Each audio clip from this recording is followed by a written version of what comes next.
What do these 6 books have in common? They're all on my TBR and I need to read them.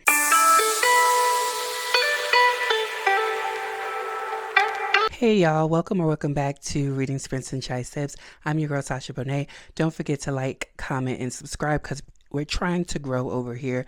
I like growth. I know you do too. But let's talk about my ever growing TBR. I read books, I collect books, I buy books. 3 separate things. However, reading books as much as I do does not diminish my TBR because I like to collect and buy books just as much as I like to read them. So my TBR goes nowhere. But in this video, there is no theme. I'm reading books from my TBR, random books, but books that need to be read nonetheless. Let's get into the TBR for this video. First, we have an omnibus by Nikki Turner, the Bank Sisters complete series. There are 3 books in this chunker, and I'm reading the first book only. So this one in this video might not get read in its entirety, but we're chomping away at the bit. The next book, which is The Perfect Find by Tia Williams. This is a book. This will be my 3rd book by Tia Williams if I read this one, if I finish it completely. But there's also a movie. So hopefully, if I finish this book during this video, I will also watch the movie. Will I be reacting to it? No, but I'll tell you my thoughts. This book is also on my 12 to read in 2025. I need to read it before December. The next book is an Illumicray exclusive. It is The Last Hour Between Worlds by Melissa Caruso. I've never read a Melissa Caruso book, but I did read the first chapter in this book just to see if it was up my alley. And it deals with echoes and different portals and a clock and a woman who just had a baby who is a badass. I'm all in. Next up is When the Wolf Comes Home by Nat Cassidy. I also have never read a book from Nat Cassidy, but I hear he's good at what he does. But I did read the first chapter in this book, and it seems like it does deal with maybe some child abuse. I don't like books like that because they often make me cry. However, it is on my TBR. I got it for a reason. We're going to figure out why. Next up, we have The Dagger and the Flame by Catherine Doyle, and this is the first book in the City of Phantom series. I don't know how many books are going to be in this series. However, I haven't heard the greatest things about this. I do know that Between Paperback Worlds, Karen has tried to read this and she DNF'd it. That's not a good sign because she does fantasy. I do romance more than anything else and thrillers and mysteries, but fantasy, I love a good fantasy when it's a good fantasy for me. And she DNF'd it. So I'm kind of wary on this, but I'm still going to give it a try. Last but not least for this video will be Leather and Lark by Bryn Weaver. This is the 2nd book in the Ruinous Love trilogy. Now, to be honest, okay, I enjoyed the first book. It was a fun, goofy time. Did it make sense in reality? No. But is it a fun and goofy time? Yes. So I'm looking for this to be also a fun and goofy time. So yeah, those are the 6 books that we're going to try and tackle in this video. I am also a full-time student getting my master's degree in mental health clinical counseling. I'm constantly writing papers, doing discussions, taking quizzes, and I'm also studying not only to graduate, but for my damn license. Also a chunker. So that is what I spend my time doing if I'm not reading or studying or classworking. I'm watching YouTube videos, sleeping, and eating. Let's get into this video. I don't know which book I'm going to start with, but we have to start somewhere. Let's get into it. So it is time for a check-in. I am 57 pages in The Perfect Find by Tia Williams, and I'm going to continue. It's not a DNF as of right now, and I don't think it might be. It's not giving me nothing new or anything new, but it's essentially about a 40-year-old fashion editor who no longer has her high fashion job anymore and moved back to her hometown with barely any money in the bank. Her clothes are now coming from like Walmart, thrift stores, because she is faking the funk. She has started to work for an old rival, but this old rival is doing better than she is. So essentially she had to crawl back to her hometown to a smaller publication. However, the publication is run by her old rival. One night she gets drunk at a bar and makes out with this guy. The next day, her rival boss walks in with said guy. Said guy is Eric Combs. Eric Combs is her rival's son, who is half her age. Yeah, he's 20 something. It doesn't really say on the back of here how old he is, but I'm thinking he's about 25. He's not exactly half her age, but you know what I mean. She is technically, I guess, now a cougar, and according to this, he's fine as hell. The only problem I have with this, because when she pulls up with her son, they're looking at each other kind of like, oh shit, like, so she's realizing how young this boy has to be, and he's realizing that his mother and the girl that he actually thinks is kind of like hot have indeed lived lives, okay, without him. And have done things, okay? But at the same time, his mother brings up a story. Like, y'all have met before. And she's thinking, Jenna, our main character, is thinking, oh shit, she knows that I made out with her son last night. No. She's like, do you remember we were at a wedding and he spilled wine on your dress. He was 12. And I'm sitting here and I'm thinking to myself, the only way I can like any form, because other than that one time, they've never met each other until recently when he is a grown ass adult. I would have liked it better had they not met ever. Because me personally, not you, but me, I cannot see myself immediately. That person turns into a child in my eyes, because I knew you as a 12-year-old with braces and a lisp, saying, excuse me, miss, excuse me, ma'am. No. So his mother tells that little story and was like, remember, everybody thought I set my kid up to do that because we didn't like each other. And it's like the author placed that story there to say, hey, they've met before. And that part of the story is unnecessary. We don't want them to have met before when he was 12. Because also the main character then says, in her monologue, me and my friends laughed for weeks after that because that boy had a lisp. Like, we would say things in that lisp to each other and just burst into laughter because his lisp was so funny. So for weeks after you met a 12-year-old boy, you made fun of said 12-year-old boy. Now this 12-year-old boy has grown up as children do, and he's now 25 with mommy issues, and you find him hot as hell. I'm a little icked. Not gonna lie. I'm gonna continue, but I'm a little icked out, just a little bit. But if you've read this, did that not bother you? In my opinion, sometimes authors just take it too far. Like, you don't have to give us that part of the story. We don't need to know that she saw him as a cute little 12-year-old and then now he's a hot man. That's usually how life works, even if you never met them when they were 12. But I might be wrong. I'll be back hopefully when I either finish it or if I have something fun to say. It'll probably be when I finish this book. So let's get it.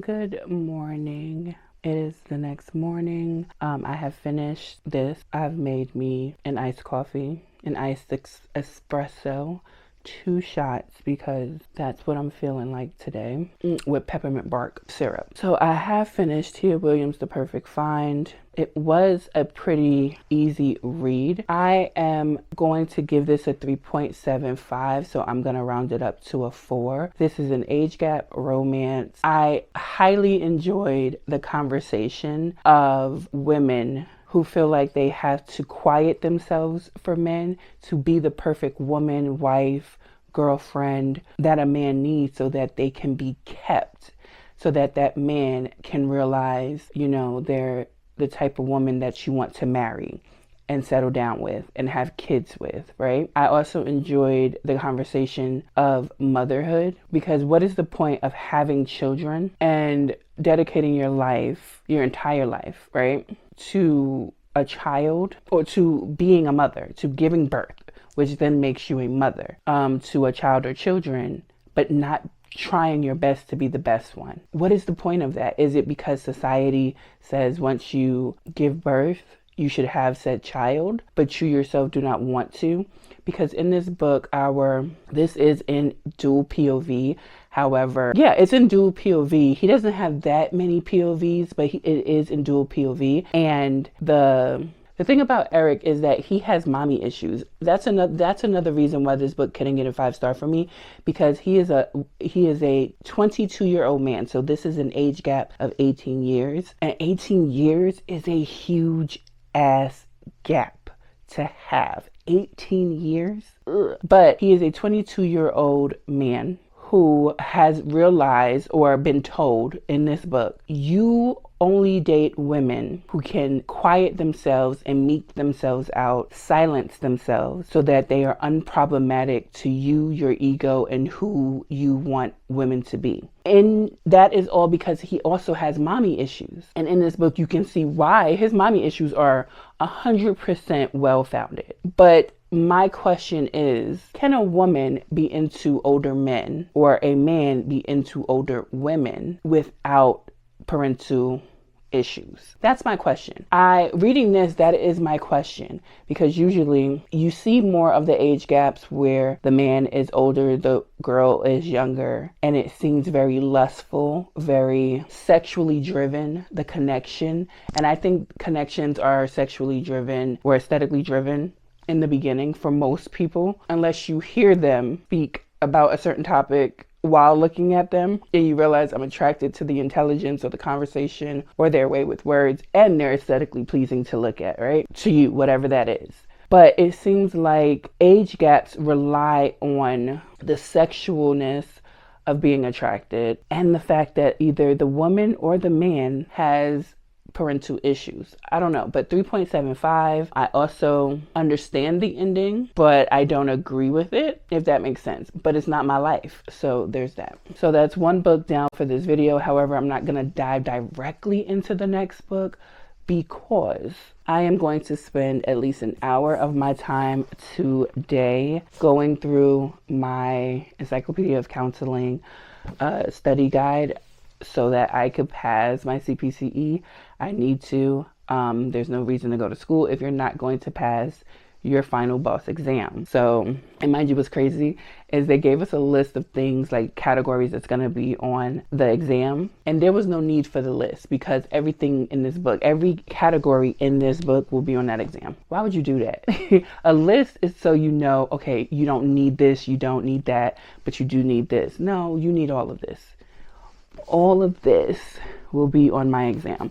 So I am going to spend my time for the next hour, possibly more, but I'm not going to do too much, an hour, going over and through some of the things in here. I have my highlighters, my pen, my tabs, everything that I need to study, along with this 2 shots of espresso. I'm ready to buckle down. As you can see, I'm in my fuzzy robe and bonnet still. Like I said, it is morning.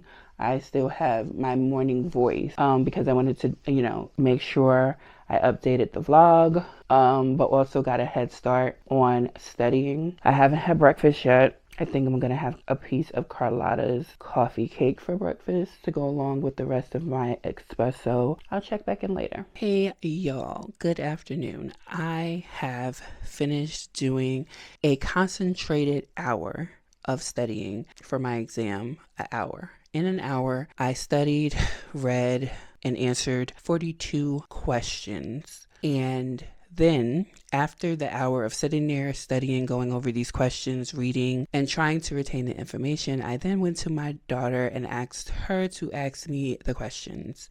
At first, I told her to ask me one question from each page just to see if I retained the information. And she misunderstood what I said, so all 42 questions were asked of me, and that was fine because I got all 42 questions correct without me looking at the questions. Her just reading the question off and giving me the A through D answers, multiple choice answers to answer. I did some highlighting. Yeah, I wrote on my sticky notes, wrote in the book, and I am ecstatic to know that I am going in the right direction because I believe this exam is going to be given to me in January as in my residency. In my last residency, I believe I'm going to have to take this exam. And even if it comes out that I do not have to take the exam in the last residency, but I think I do believe I have to.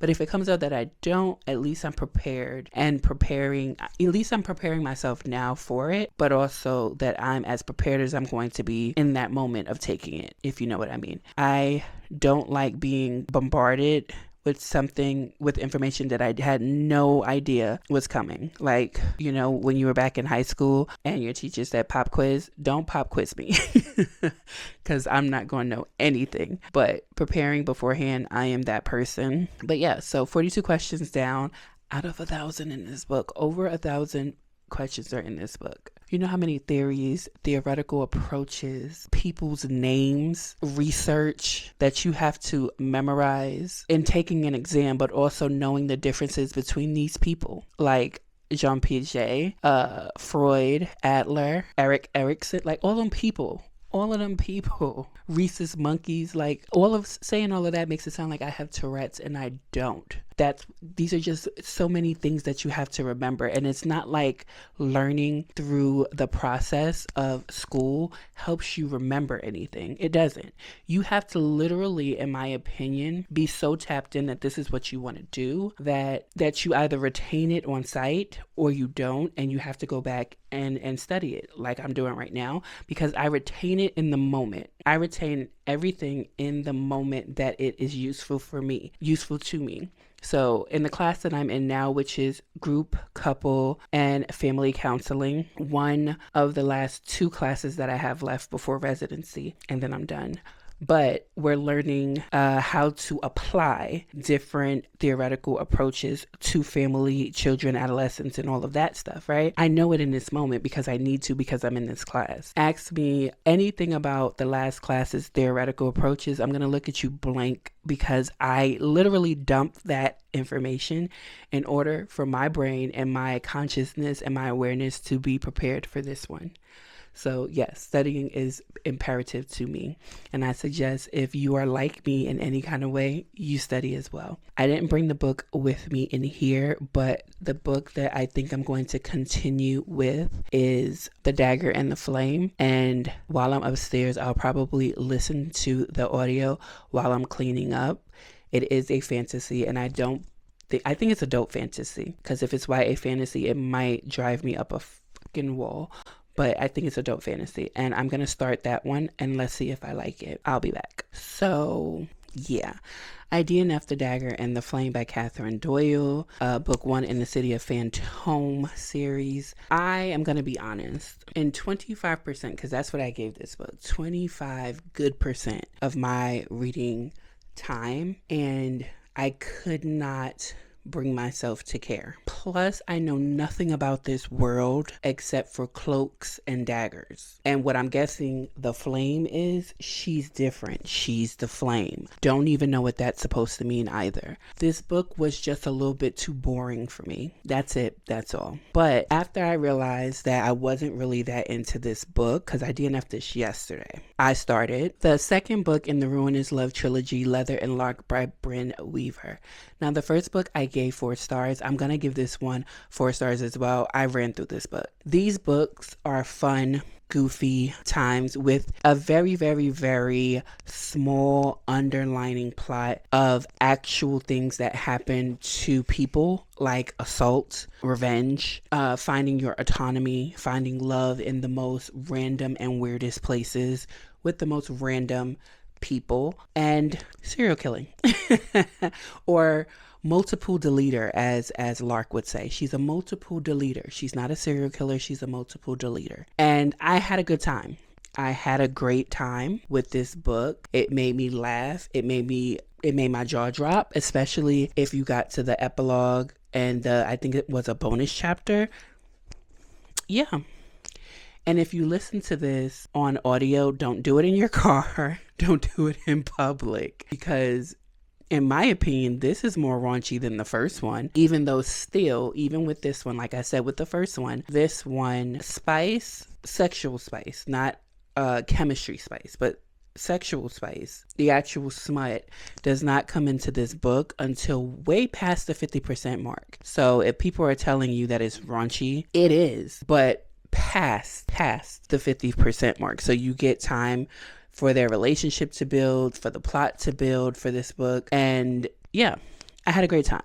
So I finished this one. I'm going to give it 4 stars. Today is Halloween. I have on my Jack Skellington pants. I have on my Ghostface t-shirt. I'm ready to hand out candy to the kiddos, but I was also thinking of which book I should read next, and I think it's going to be When the Wolf Comes Home by Nat Cassidy.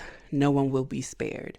It doesn't seem like it's that long, but we'll see how this turns out. I'm I'm interested because it's supposed to be, let's see, it says this is the kind of great big epic horror novel we got back in the 80s. Okay, I wasn't reading big great horror books back in the 80s, but we'll see. We'll see what happens. I am ecstatic. This will be my first, and I've been hearing good things. Now, anything in particular, no, because I don't listen to anyone talking about books that I myself want to read.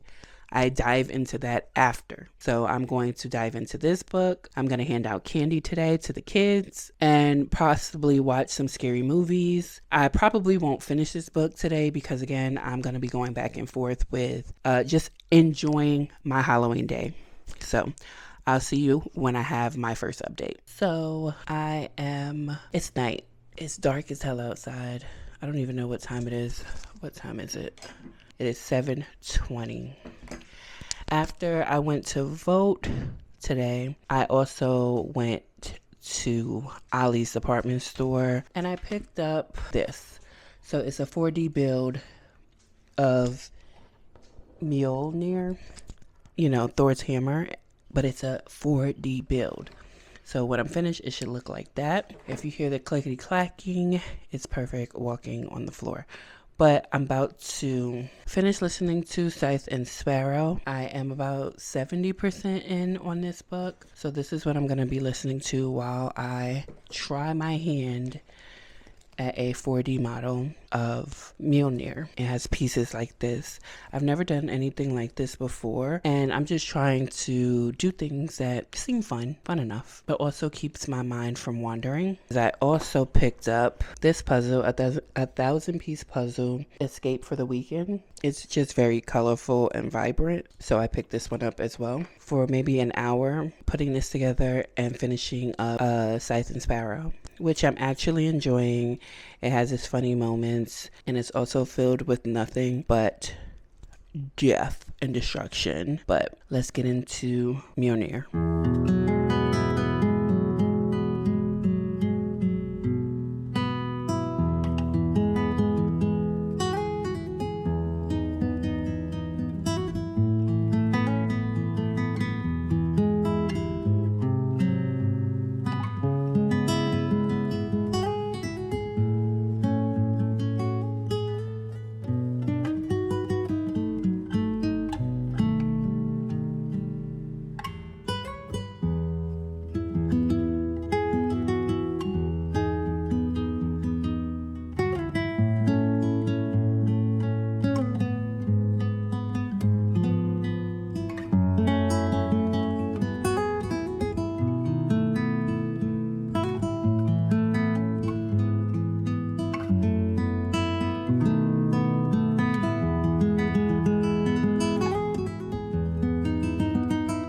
Y'all, I have not come on here in a while to update you all on these books on the TBR.